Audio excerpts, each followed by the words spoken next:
Salve, camaradas! O tema do vídeo de hoje era Marx e Engels eram racistas? Uma resposta para Henri Bugai.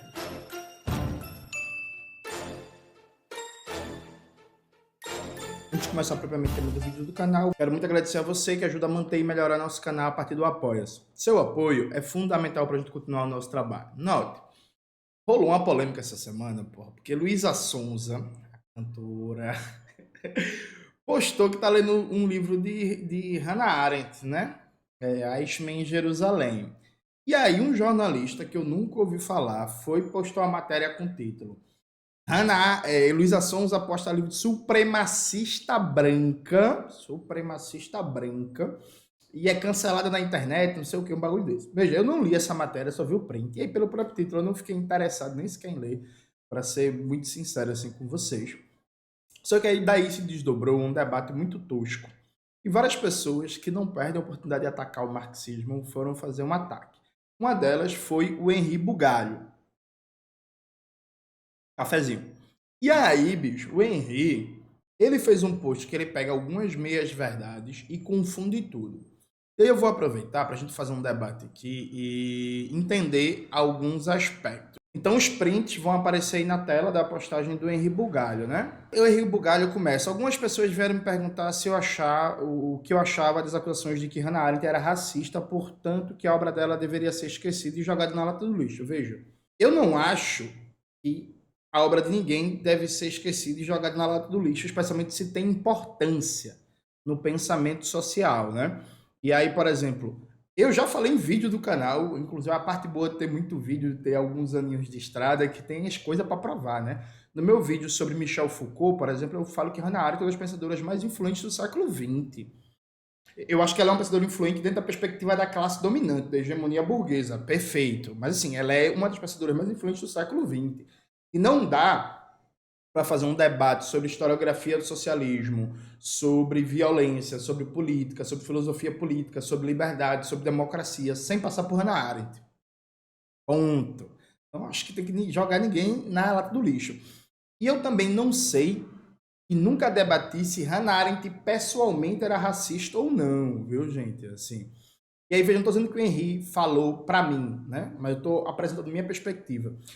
Não sei, não me interessa. Inclusive, eu tenho pouquíssimo interesse em ler a biografia pessoal de acadêmicos, né? Eu gosto de ler biografia de lideranças políticas, de Rosa Luxemburgo, de Lênin, de Prestes, de Lula, de Vargas, de Brizola. Mas, assim, biografia de intelectuais que não tiveram uma vida voltada para a atuação política não é muito a minha praia estar lendo esse tipo de biografia, a não ser que seja uma biografia intelectual que faz um debate sobre o conjunto da obra, né? Henri continua, né? Eu jamais cogitaria deixar de ler Ser e Tempo, por causa disso, uma obra que impactou enormemente a filosofia do século XX e influenciou autores como Foucault, Marcuse, Sartre, Simone de Beauvoir e por aí vai. Veja, eu também nunca deixaria de ler a obra de Martin Heidegger, mas eu teria vergonha de quem nega a ligação de Heidegger com o nazismo, né? O papel nazista da figura política do Heidegger e como vários elementos do irracionalismo e de aspectos antimodernidade do nazismo comparecem na filosofia de Heidegger, né? Então, assim, eu não tenho problema nenhum, gente, em ler Heidegger, não, viu? Agora eu tenho um problema com quem nega a ligação entre Heidegger e o nazismo, tá ligado? Aí ele continua, embora possamos e devemos cobrar coerência dos intelectuais, sabendo que essas contradições costumam vir à tona e revelar preconceitos mesmo de pensadores influentes. Aí ele vai para o segundo ponto, né? Aí ele começa falando de Marx. Dia 26 de abril de 1887, Engels escreveu uma carta para Laura, filha de Marx, casada com Paul Lafargue, um jornalista cubano-francês mestiço. A carta é grotescamente racista. Aí o Henrique coloca as aspas aqui, né? Minhas congratulações a Paul, candidato dos jardins de plantas e dos animais, sendo, em sua qualidade de preto, Níger, um grau mais próximo do reino animal do que o resto de nós. Ele é, sem dúvida, o representante mais apropriado desse distrito. Vamos esperar que os animais tenham a vantagem nessa luta contra as feras. Por sua vez, Marx se referia ao genro como gorila ou negrinho. Na postagem seguinte, tanto Marx quanto Engels usavam constantemente o termo pejorativo em inglês Níger é para se referir aos negros.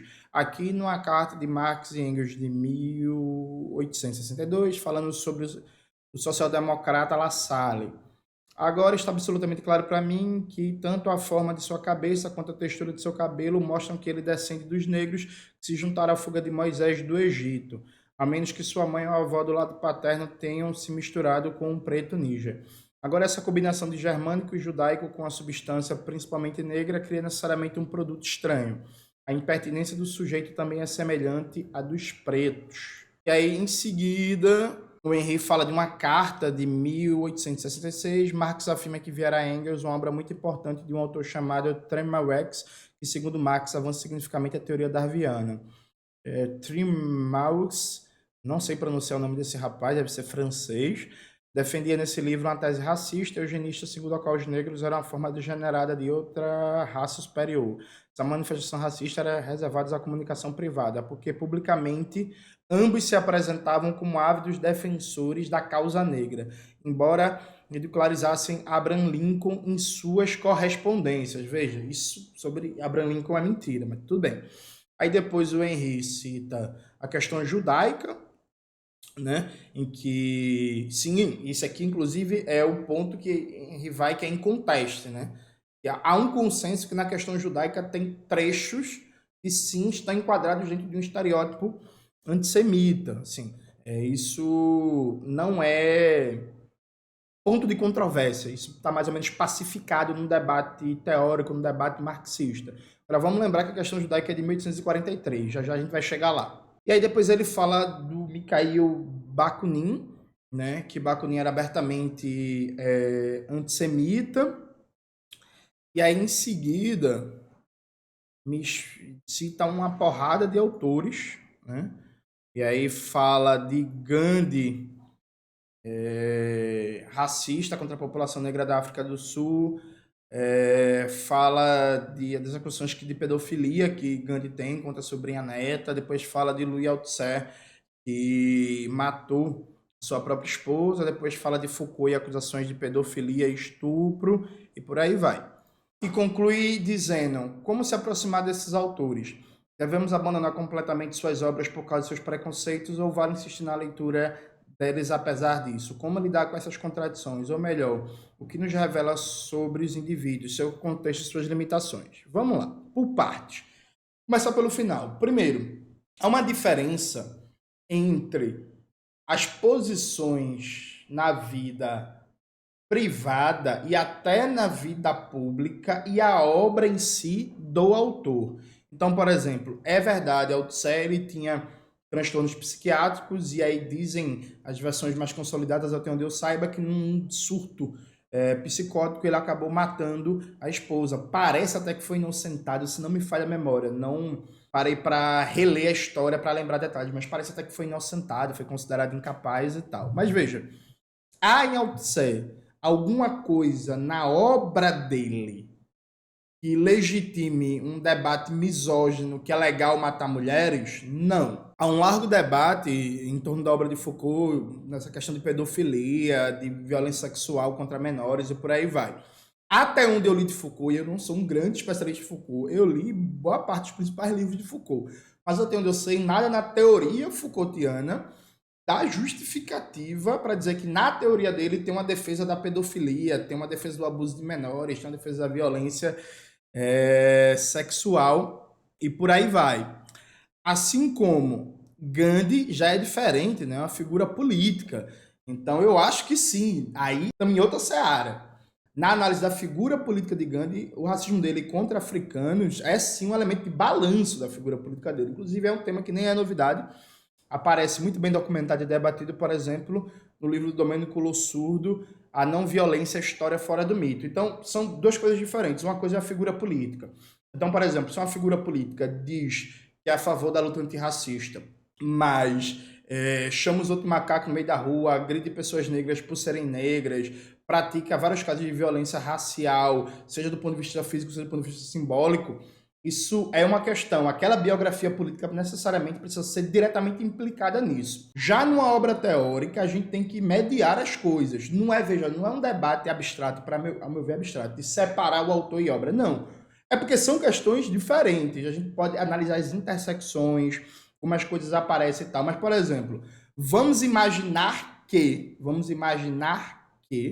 Foucault seja pedófilo. Não estou afirmando isso, não parei para estudar isso, não parei. Ó, aí, sabe? Mas só título de exemplo. Isso em si deveria fazer com que a gente deixe de ler a obra de Foucault? Claro que não. Agora, deve fazer com que a gente tenha reservas pessoais à figura do Foucault. Né? Na hora de apresentar o Foucault, por exemplo, como um grande exemplo de intelectual emancipado, crítico, contestatório. Então dá para dizer assim, ó, bicho, enquanto figura política, enquanto figura pública, enquanto pessoa, era um bosta. Mas a obra dele tem coisas interessantes. Isso é muito tranquilo, viu, gente? Muito tranquilo de fazer. Eu não conheço Bakunin em detalhes para dizer se o antissemitismo tem um papel central ou não na obra dele.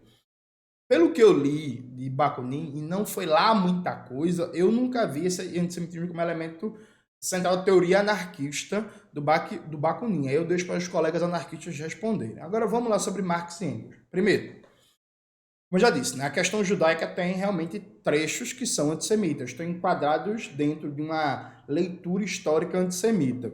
Mas isso é uma obra da juventude de Marx e Engels que não volta a se repetir. Né? Tipo, Marx e Engels não passam a vida escrevendo aquilo. Né? No caso, quem escreveu a questão judaica foi Marx. Então, sim, naquele momento é uma obra antissemita, mas é o que não comparece em toda obra do autor. Isso é a mesma coisa que passar a vida julgando Dom Helder Câmara, porque na juventude ele foi integralista, ou então julgar Abdias do Nascimento, porque quando muito jovem ele teve ligações com o integralismo, ou julgar outras... Inclusive, gente, não sei se vocês sabem, aqui é uma curiosidade histórica brasileira, muitos líderes políticos intelectuais importantíssimos, né, do século XX, na juventude, tiveram ligações ou simpatias com o integralismo, tá ligado? Até Darcy Ribeiro teve um momento que até chegou a conversar com os integralistas, mas não curtiu a ideia, se afastou e foi para os comunistas. Então, assim, isso aqui por si só já não é relevante. Veja, esse debate que Marx ridicularizava Lincoln, que não sei o que e tal, o Henry não desenvolveu o argumento, então não dá para saber bem do que ele está falando. Agora, no Brasil, a gente tem publicado por duas editoras diferentes, pela Boitempo, por outra editora que eu vou esquecer o nome agora, os escritos de Marx e Engels sobre a Guerra Civil nos Estados Unidos. Né? Então, assim, há um claro apoio de Marx e Engels à luta anti-escravagista, há um claro apoio à emancipação dos escravizados, há uma duríssima crítica aos confederados do Sul. Né? A posição de Marx e Engels é inequívoca pela abolição, pela derrota do Sul, pela derrota do regime escravagista e o apoio ao Abraham Lincoln. Então, não sei muito bem do que o Henry está falando. Agora, vamos fazer um debate aqui. Gente, ser racista tem historicidade. Ser racista na primeira metade do século XIX não é o mesmo que ser racista hoje. O que é que significava ser racista durante a primeira e a segunda metade do século XIX? De maneira geral, era uma compreensão de que a população negra era uma raça inferior que tinha incapacidade mental, cérebro menor, uma capacidade cognitiva atrofiada, não tinham história, não tinham capacidade de produção civilizatória e que, portanto, poderiam e deveriam ser colonizados, exterminados e mortos, e escravizados, não no sentido da escravidão colonial na América, mas no sentido de que pode botar para regime de trabalho forçado, que é para treinar essas pessoas para o trabalho. Então, veja, ser racista no século XIX não era tipo assim, cabelo crespo é feio, é cabelo ruim, seu nariz é muito grande, nariz de porrote, você fede porque você é negro, e, sabe, não é esse tipo de coisa. Ser racista no século XIX, gente, era defender que existe uma hierarquia entre as raças, dado pela biologia e ou pelo clima, que a população negra era intrinsecamente inferior, e não tinha como escapar disso, e que, portanto, era lícito o processo de colonização barra extermínio e todo tipo de crueldade, já que não se está lidando com humanos, mas sim com feras, né, com sub-humanos, com pessoas incapazes de ética, de humanidade e por aí vai. Ser racista no século XIX era isso, viu, gente? Por que isso é importante? Para evitar o anacronismo. Porque se a gente for pegar pelos padrões de hoje, todo mundo era racista, até os líderes negros da Revolução Haitiana. Tá ligado? Tipo assim, mas na época da Revolução Haitiana, ser racista significava, dentro das coisas, ser a favor ou não da escravidão a partir de um argumento teológico que a população negra deveria ser escrava, porque ela é descendente de um povo amaldiçoado, tem as histórias da Bíblia aí, descendente de Cã, descendente de não sei quem, e que por isso ela deveria ser escravizada para expiar seus pecados, sabe? Então, assim, na época da Revolução Haitiana, ser racista, ser antirracista era uma coisa, né? Já na época de Marx e Engels, a partir da segunda metade do século XIX, ser racista e ser antirracista era outra coisa. Já hoje, ser racista e ser antirracista é outra coisa. Marx e Engels eram racistas? Sim. Década de 40, 50 e boa parte da década de 60.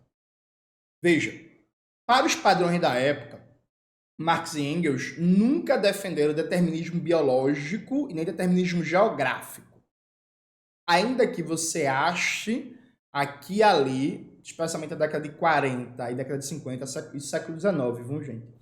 Comentários, por exemplo, de Engels falando que os mexicanos são indolentes, não gostam de trabalhar, e aí a expropriação da Califórnia do México ia dar um novo impulso de desenvolvimento àquela região.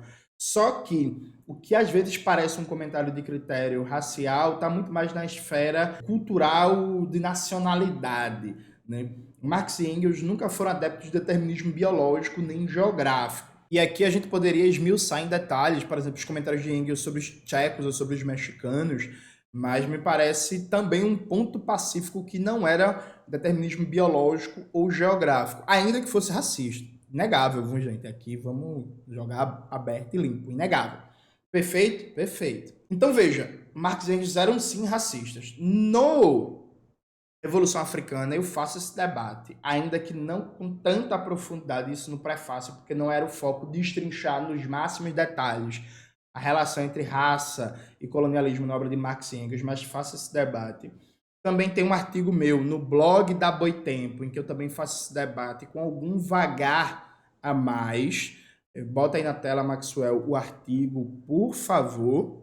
E agora, nesse momento, eu estou escrevendo para o prefácio do terceiro livro do Quebrando as Correntes, o Pátria Socialista ou Morte, Revolução Latino-Americana e Caribenha, como Marx e Engels eram apoiadores do colonialismo, do discurso colonial, de que, por exemplo, na Índia, o povo indiano não tinha história, era uma sociedade imutável, uma sociedade paralisada no tempo, e que a colonização era boa, mesmo com a violência, porque ia provocar uma revolução na Índia, né? Marx chegou a falar a mesma coisa sobre a China, isso em 1853, e Engels falou a mesma coisa sobre a Turquia, também em 1853, né, num período em que a Turquia estava ameaçada de conquista por outros impérios. Então, sim, há na obra de Marx e Engels, sim, gente, comentários racistas e colonialistas. Perfeito, perfeito. Não é como alguns teóricos tentam colocar de maneira desonesta. Então, por exemplo, o Carlos Mu e o Abdias do Nascimento pegam um trecho da Miséria da Filosofia, que é Marx ironizando Proudhon, que Proudhon diz que tudo tem um lado bom e tem um lado ruim, né? Todas as categorias econômicas. Aí Marx vai ironizar esse raciocínio do Proudhon e fala assim, a escravidão é a categoria econômica, então Proudhon vai defender o lado bom da escravidão. Aí pegam esse trecho dizendo que Marx está defendendo a escravidão. Na verdade, Marx está ironizando Proudhon, né? Carlos Mu e Abdias do Nascimento fizeram muito isso. Isso nunca aconteceu na obra de Marx e Engels, uma defesa da escravidão, uma defesa de que tem que matar mesmo os negros porque é negros, tal. Era um argumento baseado, como fala o Domênico Losurdo no livro Liberalismo entre a Civilização e a Barbárie, baseado numa filosofia da história que é colonialista, que é a ideia de que o colonialismo é bom porque vai levar a civilização para as regiões atrasadas, vai desenvolver a indústria, o capitalismo, e a partir dali terá um proletariado moderno que será sujeito das revoluções. Mas veja, gente, Marx e Engels mudam de perspectiva e a partir do final da década de 50 do século XIX há uma superação do colonialismo. Você pega os textos de Marx e Engels sobre a Índia, de 1850, 51, 53, é Marx defendendo a colonização. Pá. Você pega os textos de Marx a partir de 56 sobre a Índia, é Marx dizendo assim, ó, a Inglaterra só está aqui produzindo barbárie, produzindo destruição, produzindo morte. E a partir de 57, Marx apoia abertamente a resistência anticolonial na Índia. Né? Isso é muito visível no livro Nação e Proletariado, né? Questão Nacional em Marx e Engels, lançado pela Ruptura. Eu tô até tá marcado porque eu estou citando ele no prefácio do próximo aluno Quebrando as Correntes. Então, Marx e Engels já vão mudando de perspectiva. Já no final dos anos 50, Marx e Engels quebram essa visão de uma filosofia da história burguesa, colonialista, que é a exportar a civilização, porque aí vai desenvolver a indústria, o proletariado moderno. Isso já é quebrado. A partir da década de 60, tanto Marx quanto Engels, eles fazem um debate de apoio às lutas de libertação nacional no Egito, na Argélia, na Índia, na China, na Indochina, na Indonésia e por aí vai. Então, assim, já some qualquer apoio ao colonialismo na obra de Marx e Engels. Tanto é assim que no Capital, o livro mais importante de toda a obra de Marx, que Engels teve participação direta na produção, tem um capítulo famoso intitulado sobre a assim chamada acumulação primitiva, que é Marx debatendo o papel do colonialismo e da escravidão no surgimento do capitalismo. E é Marx denunciando a escravidão, Marx denunciando o extermínio da população negra em África, é Marx denunciando a violência que dá origem ao capitalismo, é Marx não fazendo nenhum apoio, nenhuma apologia do colonialismo, da escravidão, da violência racial, nada, é só denúncia crítica aberta, inclusive é Marx denunciando a hipocrisia do mundo liberal e da imprensa burguesa que esconde, por exemplo, que Liverpool é uma cidade que ficou rica a partir do tráfico de pessoas escravizadas. Então, veja, sim, existe apoio ao colonialismo e existe racismo na obra de Marx e Engels na década de 40, 50. No começo, do final de 50, comecinho de 60, o apoio ao colonialismo já some de cena, e não há na obra de Marx e Engels nenhum comentário racista para os padrões de racismo do século XIX, ao ponto que Engels tem uma famosa carta para Karl Kautsky, que é de 1882, que é Engels falando abertamente que a Índia está perto de uma revolução e que o Egito e a Argélia podem passar por uma revolução de libertação nacional em breve e que o Partido Proletariado, né, deve apoiar essa revolução, que seria o melhor, e que na Inglaterra não existe um verdadeiro partido operário, porque os operários apoiam a política colonial da burguesia inglesa e tomam parte dela.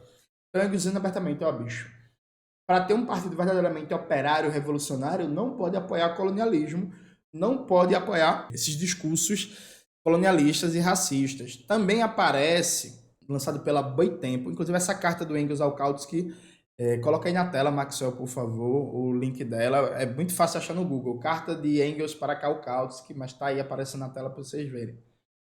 Tem uma coleção também lançada pela Boitempo, né, Trabalhadores do Mundo Livros, que é com documentos sobre a Primeira Internacional. Mostra Marx e Engels fazendo um duro combate ao colonialismo britânico contra a Irlanda, inglês contra a Irlanda, ao colonialismo contra a Polônia, combatendo todo o chauvinismo nacional, toda a xenofobia, todo o preconceito racial. Sim, gente, os irlandeses brancos só porra sofriam racismo, era considerado um povo inferior, né? Frente ao inglês, inclusive, que mostra que sofrer racismo não é necessariamente o nível de melanina na sua pele, é acima de tudo uma relação de poder. Então, essa coletânea mostra Marx e Engels nos anos 60, 70, descendo o pau, brigando no movimento operário contra as perspectivas chauvinistas, racistas, pró-colonialismo. Inclusive, o Paul Lafargue era um dos que tinham certas perspectivas chauvinistas, né? Paul Lafargue, certa vez, numa Assembleia de Trabalhadores, defendeu abolir as línguas e as nacionalidades falando em francês. Aí o Engels vai e tira uma onda com ele, né?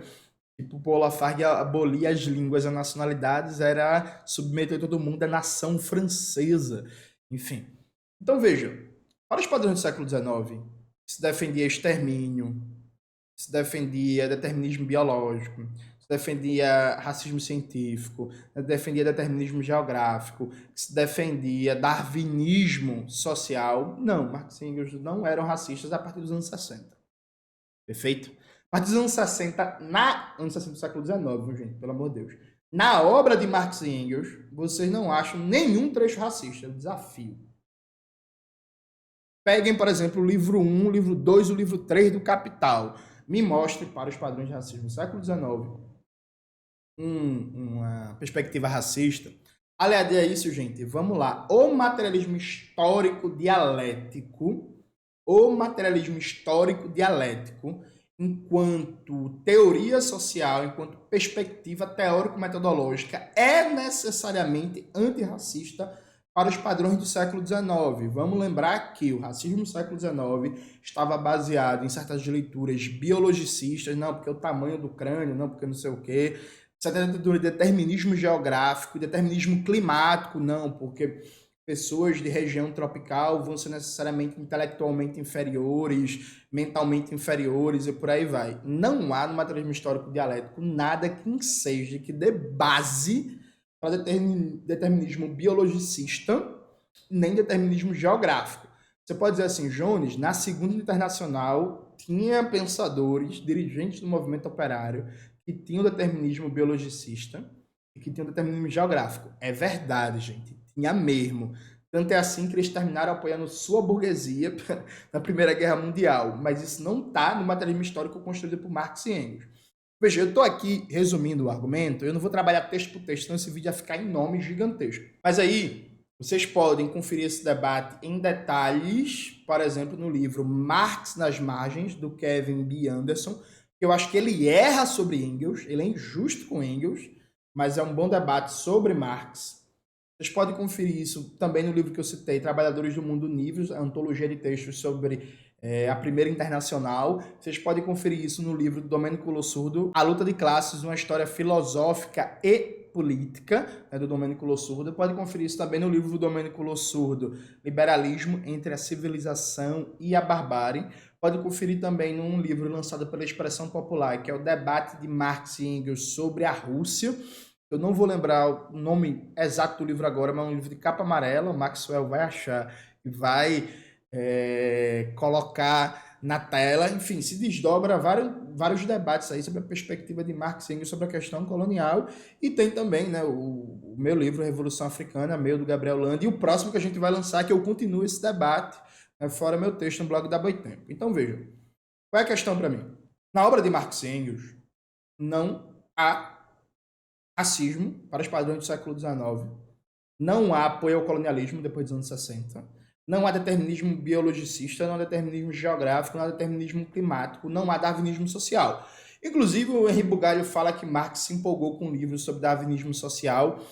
Eu teria que ver isso melhor, viu, gente? Porque, inclusive, Marx e Engels foram duríssimos críticos de perspectivas de darwinismo social que circulava ali na Europa a partir dos anos 60 do século XIX. O Domênico Lossurdo, no livro A Luta de Classes, inclusive, debate isso. Então, aqui é uma diferença, gente. Veja, se Marx e Engels foram racistas mesmo nas cartas, eu nunca fui para esse prisma de debate porque, sinceramente, não me interessa, tá ligado? Marx tá gaia na esposa. Dizem que Engels também. Dizem as lendas que Engels gostava de brigar na rua, em bares, quando era jovem, batia nos outros e não sei o quê. Só que, assim, isso não me interessa do ponto de vista da produção teórica deles, do materialismo histórico. Há algum elemento do materialismo histórico que é racista na teoria de Marx e Engels, na teoria da luta de classes? Não. Você pega a obra como um todo. Não. Então, pronto. Então, aqui, o debate sobre Marx e Engels no plano pessoal, das suas relações interpessoais. Marx e Engels eram racistas, aí tem um debate gigantesco, viu, gente? E até, inclusive, vou tender a concordar com várias pessoas que falarem que sim, no plano das relações pessoais. Na obra de Marx e Engels, há algum racismo? Não. Há algum apoio ao colonialismo depois do século XIX? Não. Há algum apoio ao determinismo biológico? Não. Determinismo geográfico? Não. Darwinismo social? Não. Determinismo climático? Não. Há algum apoio depois dos anos 60, sempre lembrando, aliás, a partir dos anos 60, exterminar povos negros por serem negros, exterminar indianos por serem indianos, exterminar chineses por serem chineses, exterminar muçulmanos por serem muçulmanos? Não, não, não e não. Com Hannah Arendt, gente, é diferente. A obra de Hannah Arendt é racista. Há um pressuposto racista na obra de Hannah Arendt. No prefácio do livro Raça, Classe e Revolução, a luta pelo poder popular nos Estados Unidos, eu debati muito como Hannah Arendt, ao analisar a Revolução Americana, veja, meu problema maior nem é, inclusive, com a teoria do totalitarismo, que eu acho problematíssima, mas nem é o problema maior. Ao analisar a Revolução Americana, Hannah Arendt considera ela um exemplo de liberdade e de libertação, que são dois conceitos muito importantes na obra de Hannah Arendt, né? A despeito de ter acontecido no processo de libertação das 13 colônias o aceleramento do extermínio dos povos originários, a manutenção e crescimento da escravidão, e depois do fim da escravidão, a montagem do regime de apartheid. Então, Hannah Arendt faz todo um debate, uma apologia da Constituição americana, do sistema político americano e da Revolução Americana como um paradigma de revolução moderna, ignorando a situação, a sorte da população negra e, como conclusão lógica, está dizendo que dá para se considerar algo como um paradigma de liberdade, de libertação, a despeito de ter escravidão e apartheid. Isso é um debate racista. Está inscrito na obra dela. Quando Hannah Arendt debate que a sua teoria da política, que a política é uma esfera que não tem violência, né? A dimensão antinômica, antagônica para Hannah Arendt entre violência e política, ela está fazendo isso no bojo dos movimentos de luta anticolonial. Do final da Segunda Guerra Mundial até 1975, gente, foi o momento da história do mundo em que mais se debateu, que mais se fez luta política anticolonial e antirracista.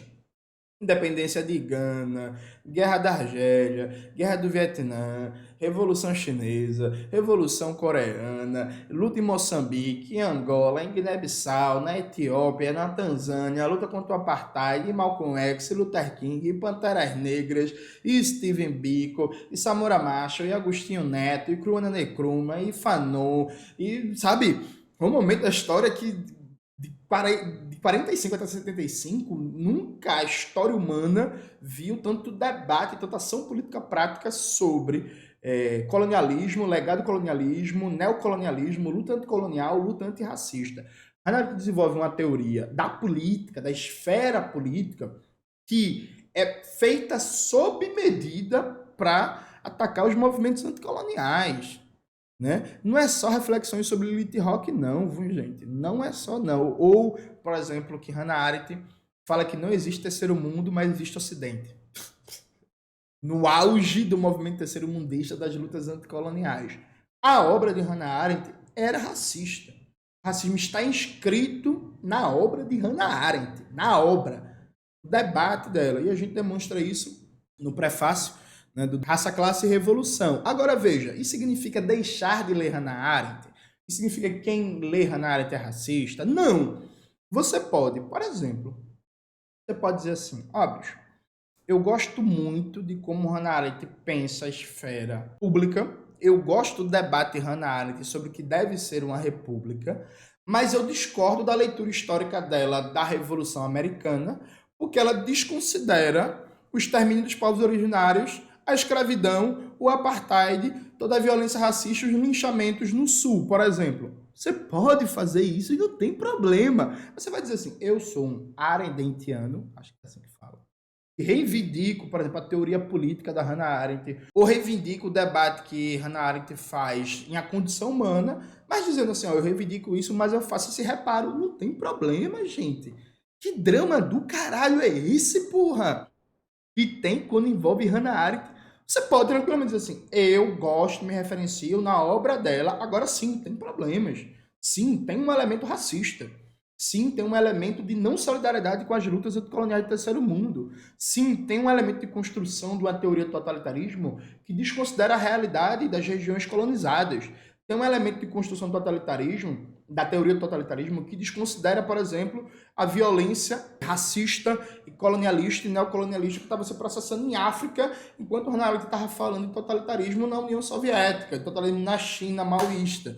Não tem problema dizer isso. O chilique todo o drama, que as pessoas querem negar o elemento pró-colonial e racista na obra de Hannah Arendt. Aí, gente, aí isso tem nome, é negacionismo. Como a galera que ficava me acusando de negacionista, falando de União Soviética, vocês são negacionistas, porra. Tá ligado? A obra dela é racista. Significa não ler? Não. Significa que não tem contribuição nenhuma? Não. Significa que não era uma filósofa sofisticada? Pelo contrário, era ultra sofisticada. Inclusive, eu já falei no meu vídeo, bater na obra de Hannah Arendt no sentido teórico, no sentido de enfrentar, no sentido de tentar destrinchar essa obra, não é fácil. É uma obra complexa, sofisticada, e tem ali um refinamento teórico, sabe? Agora, o problema de vocês é que querem negar o caráter racista na obra de Hannah Arendt, que eu não sei se ela é racista na vida pessoal, nem me interessa. Na obra, na teoria, na construção categorial dela, há um elemento racista fortíssimo. E vocês querem negar, inclusive, esse debate dizendo que quem faz essa crítica é porque é stalinista, porque é totalitário. Gente, o Domênico Lossurdo, no artigo Para uma crítica da categoria totalitarismo, ele nem defende Stalin, ele nem cita Stalin direito, tá ligado? Tipo, nem é o foco, ele tipo assim, nem é o objetivo. Ele faz um debate mostrando como toda a escola do totalitarismo, incluso Hannah Arendt, cria esse conceito de totalitarismo desconsiderando a realidade das colônias. É verdade ou é mentira, gente?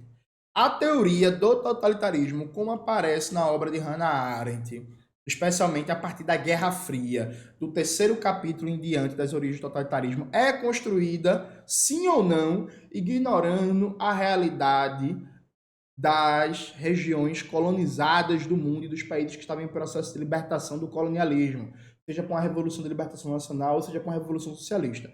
É verdade ou é mentira? Vamos lá, gente. Vamos lá. É verdade ou é mentira? Diga para mim. Tá ligado? É bem simples, gente.